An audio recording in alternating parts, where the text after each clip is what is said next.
परीक्षा बहुविकल्पीय प्रश्न श्रृंखला पार्ट 6। प्रिय छात्रों, बोर्ड परीक्षा बहुविकल्पीय प्रश्न श्रृंखला के अंतर्गत पार्ट 1, 2, 3, 4 और 5 के वीडियोज और उनका हल, प्रश्नों का हल आपको प्राप्त हो चुका है, जिसमें प्रश्न संख्या 249 तक के प्रश्नों को हल कराया जा चुका है।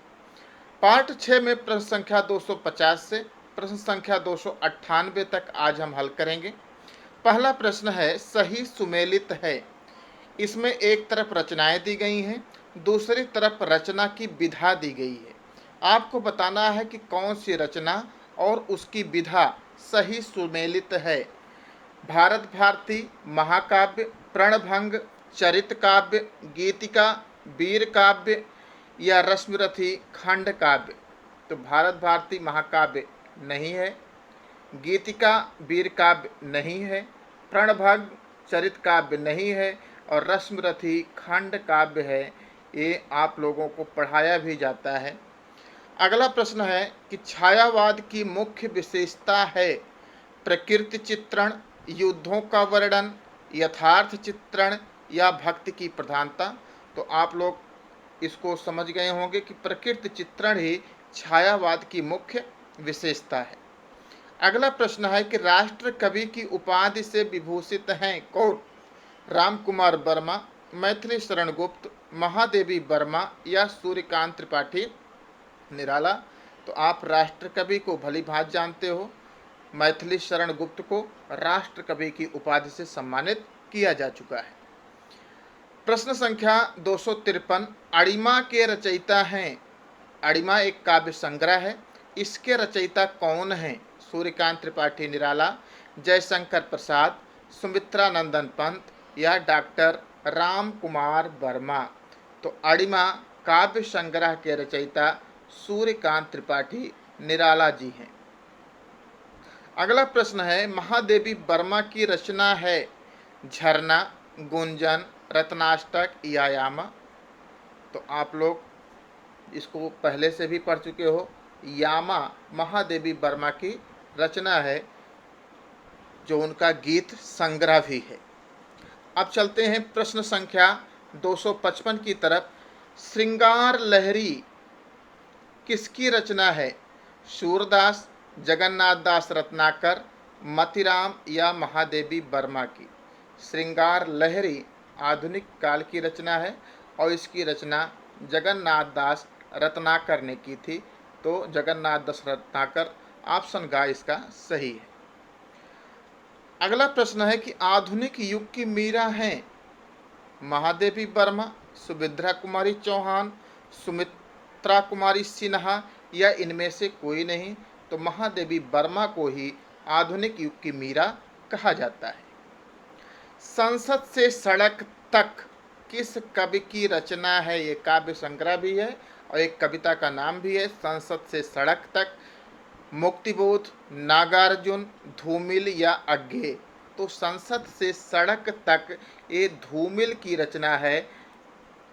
अगला प्रश्न है कि निम्नलिखित में से कौन कवि प्रगतिवादी नहीं है? मुक्तिबोध, केदारनाथ अग्रवाल, केदारनाथ सिंह या त्रिलोचन शास्त्री। तो वे छात्रों, केदारनाथ अग्रवाल तो प्रगतिवाद के हैं, लेकिन केदारनाथ सिंह प्रगतिवाद के नहीं हैं, इसलिए इसका ऑप्शन ग सही उत्तर है।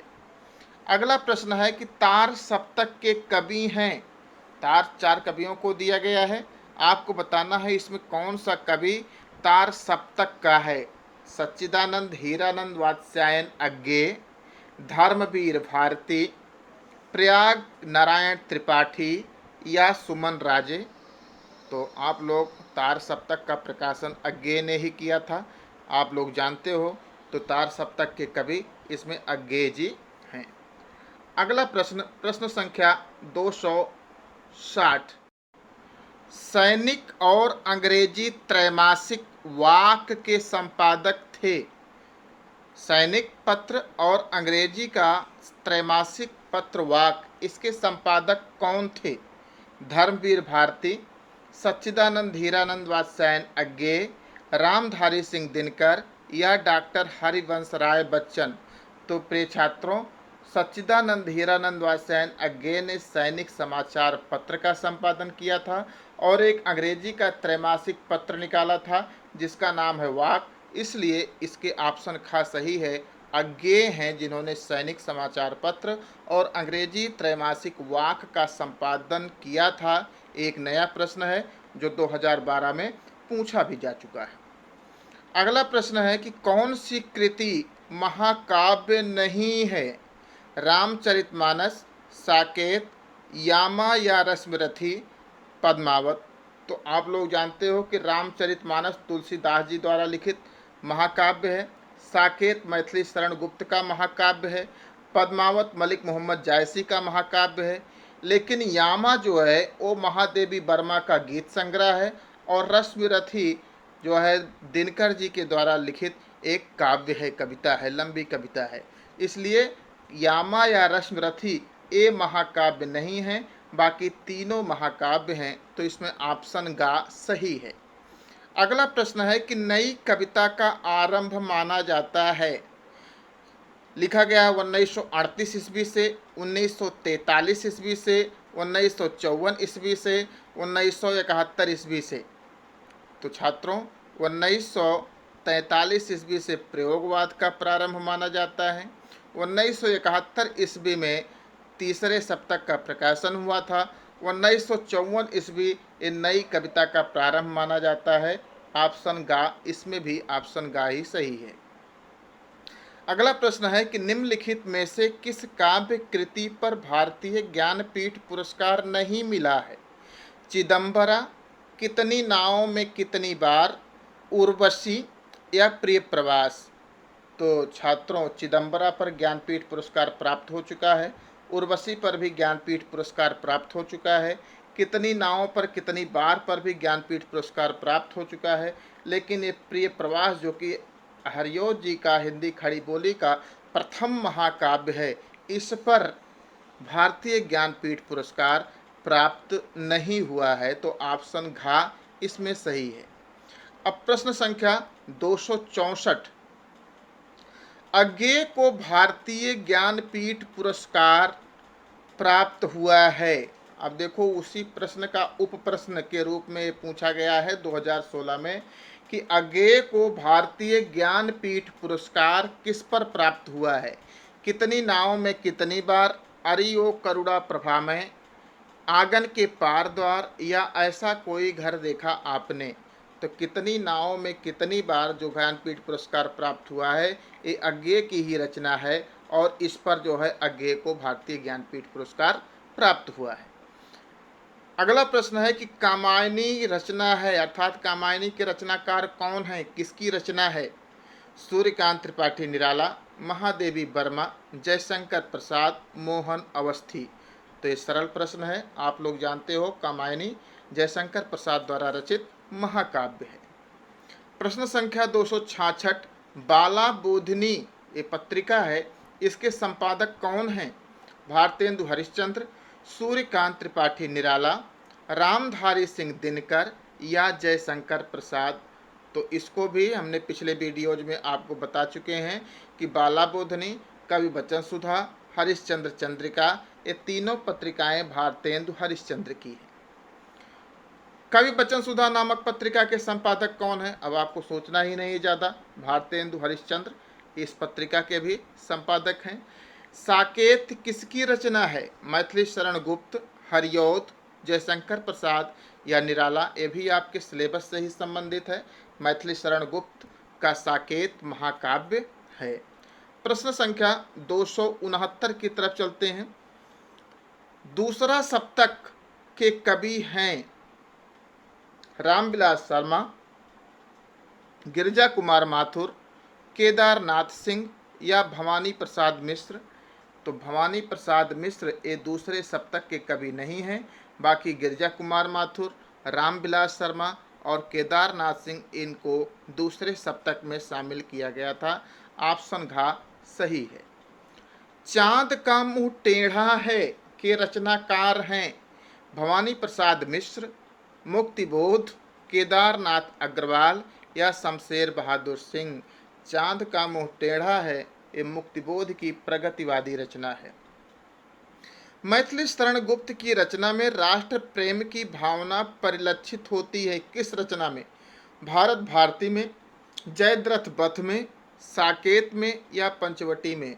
तो छात्रों, आपकी जानकारी के लिए बता दें कि भारत भारती रचना के बाद ही मैथिली शरण गुप्त को राष्ट्र कवि के नाम से संबोधित किया जाने लगा था। तो भारत भारती रचना के कारण ही उनकी मैथिली शरण गुप्त का राष्ट्र प्रेम की भावना इस रचना में ही परिलक्षित होती है। अगला प्रश्न है कि कविता वर्धिनी सभा के संस्थापक कौन थे? प्रेमचंद, भारतेंदु हरिश्चंद्र, जयशंकर प्रसाद या महावीर प्रसाद द्विवेदी? प्रिय छात्रों, भारतेंदु हरिश्चंद्र ने काशी में एक कविता वर्धिनी सभा बनाई थी, जहां पर काशी के सभी रचनाकार जो भारतेंदु मंडल के थे एकत्रित होते थे और अपनी अपनी कविताएं वहां पर साप्ताहिक रूप से सुनाया करते थे। तो एक कविता वर्धनी सभा के संस्थापक भारतेंदु हरिश्चंद्र ही थे। प्रश्न संख्या 273, वैदेही वनवास के रचयिता हैं मैथिली शरण गुप्त, महादेवी वर्मा, सच्चिदानंद हीरानंद वात्स्यायन अज्ञेय या अयोध्या सिंह उपाध्याय हरिऔध? तो ये भी सरल प्रश्न है, 2017 में पूछा भी जा चुका है। वैदेही वनवास के रचनाकार हरिऔध जी हैं, अयोध्या सिंह उपाध्याय हरिऔध जिनका पूरा नाम है, वैदेही वनवास के रचनाकार हैं।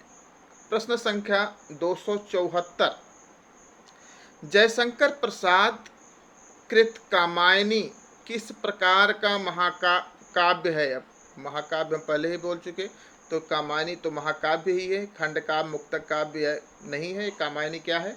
महाकाव्य है। यशोधरा के रचनाकार कौन हैं?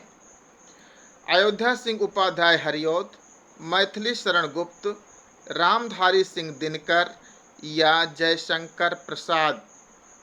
बीच में एक गलत छप गया है छात्रों, इसको काट दीजिएगा। ऊपर 4 ऑप्शन है, अयोध्या सिंह उपाध्याय हरिऔध, मैथिली शरण गुप्त, अयोध्या रामधारी सिंह दिनकर या जयशंकर प्रसाद। तो यशोधरा के रचनाकार मैथिली शरण गुप्त जी हैं। अयोध्या सिंह उपाध्याय हरिऔध की रचना कौन सी है? रसकलश या वैदेही वनवास, युगांतर, ग्राम्या या हुंकार? अयोध्या सिंह उपाध्याय की रचना भी आपको ऊपर हमने बताई कि वैदेही वनवास आपको यहाँ पर मिल ही गई, और रसकलश भी अयोध्या सिंह उपाध्याय की रचना है, जबकि युगांतर, ग्राम्या या हुंकार अन्य जो है आधुनिक काल के रचनाकारों की रचनाएं हैं। तो ऑप्शन का इसमें सही है। प्रश्न संख्या 277, रामधारी सिंह दिनकर की रचना कौन सी है इसमें से? परशुराम की प्रतीक्षा, ऐसा कोई घर आपने देखा है, पृथ्वीपुत्र, स्वर्ण किरण? तो परशुराम की प्रतीक्षा ये राष्ट्रवादी रचना है जो कि रामधारी सिंह दिनकर की रचना है, ऑप्शन का सही है।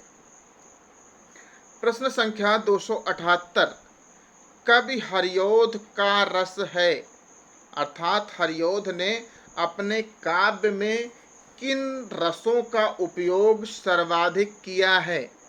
करुण रस का, भक्ति रस का या वियोग श्रृंगार का या वीर रस का? तो आप लोग प्रिय प्रवास की पवन दूतिका पढ़ चुके हो, इसमें भी वियोग श्रृंगार ही है, और हरिऔध का प्रिय रस हमेशा श्रृंगार रस में वियोग श्रृंगार रहा है, ऑप्शन खा सही है। चित्राधार काव्य की भाषा है, चित्राधार जो रचना है इस काव्य की भाषा क्या है? अवधी, ब्रज, कन्नौजी या भोजपुरी? तो चित्रा आपकी जानकारी के लिए चित्राधार ब्रज भाषा की रचना है। प्रश्न संख्या 280, पारिजात किस कवि के गीतों का संकलन है? पारिजात रचना है, एक गीतों का संकलन है, एक किस कवि के गीतों का संकलन है? सुमित्रा नंदन पंत, अयोध्या सिंह उपाध्याय हरिऔध, महादेवी वर्मा या मैथिली शरण गुप्त। तो प्रिय छात्रों, पारिजात अयोध्या सिंह उपाध्याय हरिऔध जी द्वारा रचित गीतों का संग्रह है। प्रसाद की निम्नलिखित कृतियों में से एक कृति के नायक मनु हैं। वह कृति क्या है? अब इसको आप लोग ही बताइए, हम क्या बताएं। कामायनी आपको हम पढ़ा दिए हैं और उसके श्रद्धा और मनु की कथा भी पढ़ाई जा चुकी है। तो कामायनी के नायक मनु हैं। निम्नलिखित में से कौन मैथिली शरण गुप्त की एक अनूदित रचना है? मेघनाथ वध, यशोधरा, प्रदक्षिणा, सिद्धराज। मेघनाथ वध का बंगला से हिंदी में अनुवाद किया गया था, इसको मैथिली शरण गुप्त ने किया था। तो मेघनाथ वध मैथिली शरण गुप्त की एक अनूदित रचना है। अगर ये पूछा जाए किस भाषा से अनुवाद किया था, तो बंगला से हिंदी में अनुवाद हुआ था। अब प्रश्न संख्या 283, मैथिली शरण गुप्त द्वारा रचित कृति है। मैथिली शरण गुप्त द्वारा रचित कृति है प्रदक्षिणा, दानलीला, रस कलश या अतिमा। 4 रचनाएं हैं, प्रदक्षिणा, दानलीला, अतिमा या रस कलश। तो कौन सी कृति मैथिली शरण गुप्त द्वारा रचित है? तो प्रदक्षिणा एक कृति मैथिली शरण गुप्त जी के द्वारा लिखी गई है। प्रश्न संख्या 284, कला और बूढ़ा चाँद, इसके रचनाकार कौन हैं? जयशंकर प्रसाद, गिरजा कुमार माथुर, हरिवंश राय बच्चन या सुमित्रानंदन पंत। तो कला और बूढ़ा चाँद के रचनाकार सुमित्रानंदन पंत जी हैं।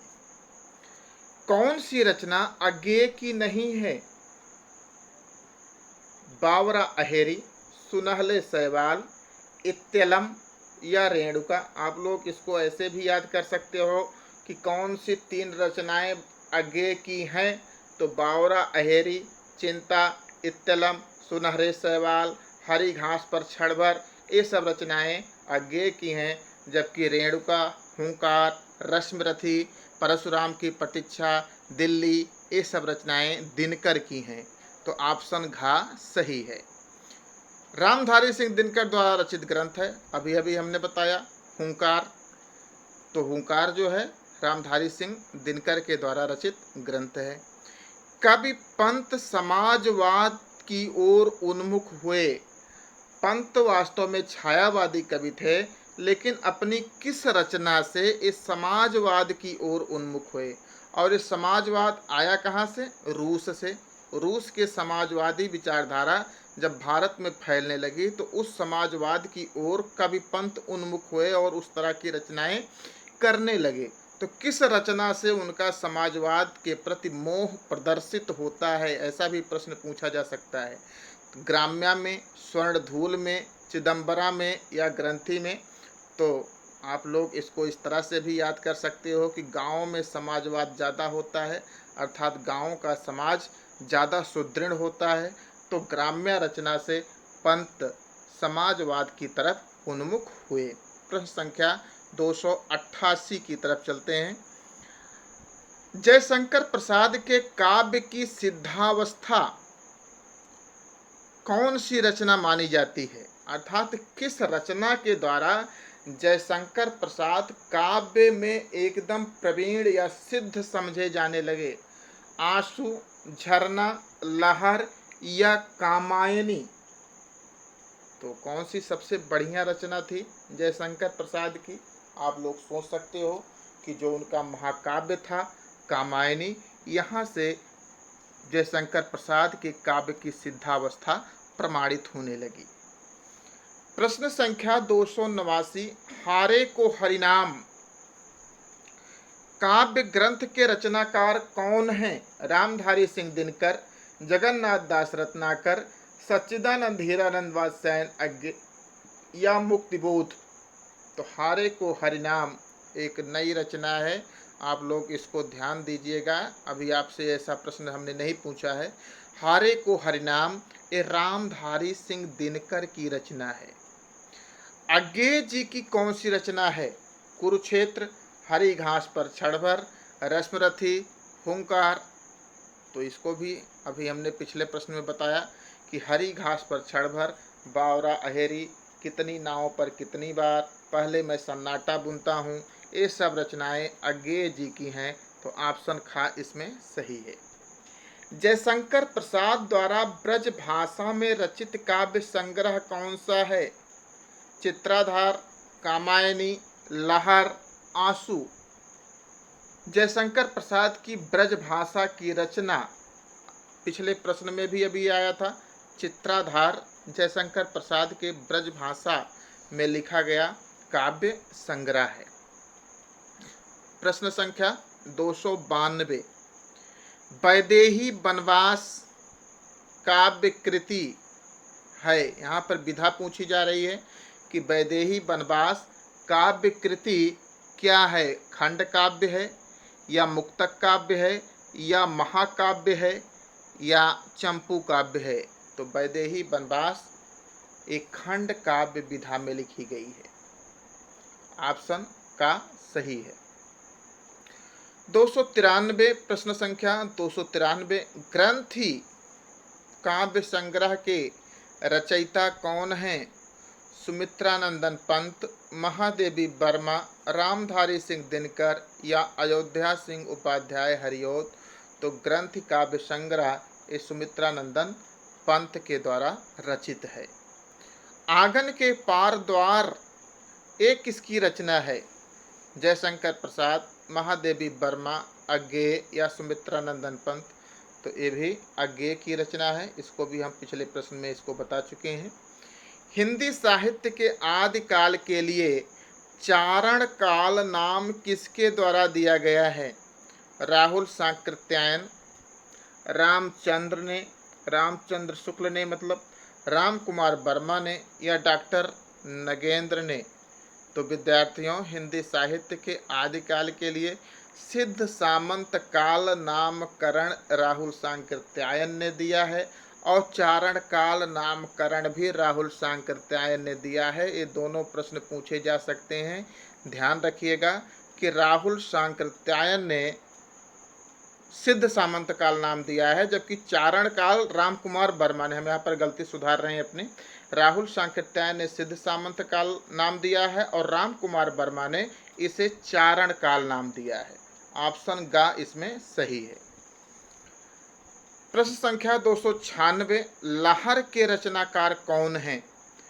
जयशंकर प्रसाद, गिरजा कुमार माथुर, हरिवंश राय बच्चन या सुमित्रानंदन पंत? तो लहर काव्य संग्रह ये जयशंकर प्रसाद की है। प्रश्न संख्या 297 की तरफ चलते हैं। प्रिय प्रवास काव्य कृति में मुख्य रस है। आपको पिछले प्रश्न में बता चुके हैं कि मुख्य रस उसमें क्या है? वियोग श्रृंगार है। महाभारत के शांति पर्व के कथानक पर आधारित दिनकर की कृति है रेणुका, कुरुक्षेत्र, सामधेनी, हारे को हरिनाम।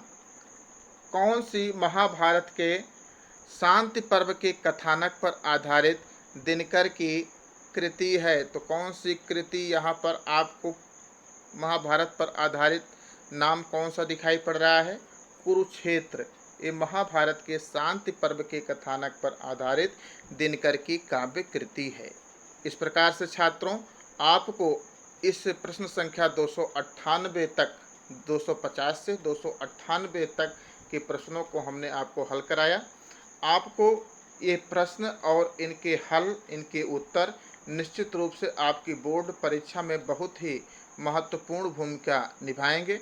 आपको इन प्रश्नों को देखना है, समझना है, हल करना है और इसे लाइक, सब्सक्राइब भी करना है और अपने साथियों को भी भेजना है, जिससे उन्हें भी इसका फ़ायदा प्राप्त हो सके।